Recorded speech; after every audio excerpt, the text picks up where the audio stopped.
Short motivational story in Hindi. एक बार एक वैज्ञानिक ने एक टिड्डे को पकड़ा और उसे अपनी आवाज पर छलांग लगाना सिखाया। वैज्ञानिक टिड्डे से कहता, कूदो। टिड्डा उसके आवाज सुनते ही जोर से छलांग लगा देता। अब वह वैज्ञानिक था तो प्रयोग करना बनता ही था। उन्होंने टिड्डे की छलांग पर प्रयोग किया। वैज्ञानिक ने उसकी एक टांग तोड़ दी और फिर बोला, कूदो। अब टिड्डे की छलांग की दूरी कम हो गई। वैज्ञानिक ने उसकी दूसरी टांग तोड़ दी और फिर बोला, कूदो। टिड्डे की छलांग और कम हो गई। अब तोड़ी गई उसकी तीसरी टांग, फिर छलांग की दूरी और कम हो गई। एक एक करके बेचारे टिड्डे की सारी टांगें तोड़ दी गई।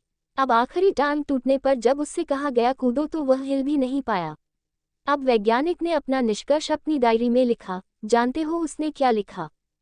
जब टिड्डे की एक टांग तोड़ी गई तो वह थोड़ा बहरा हो गया। जब उसकी दूसरी टांग तोड़ी गई तो वो और बहरा हो गया। हर टांग टूटने के साथ वो और बहरा होता गया और सारी टांग टूटने के बाद वह बिल्कुल बहरा हो गया। अब जोर जोर से चिल्लाने का भी उस पर कोई असर नहीं हुआ। वो तो अपनी जगह से हिला तक नहीं, छलांग लगाना तो दूर की बात थी।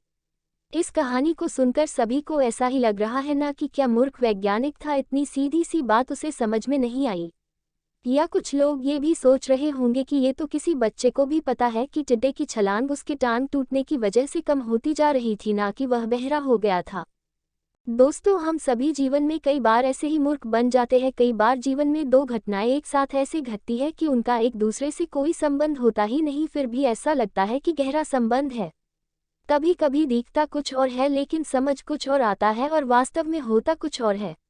इसलिए अगर पछताना नहीं है तो जीवन में जल्दबाजी में कोई निर्णय न ले, हमेशा समझबूझ का इस्तेमाल करें, सावधानी बरते, नतीजे सोच विचार कर ही निकाले।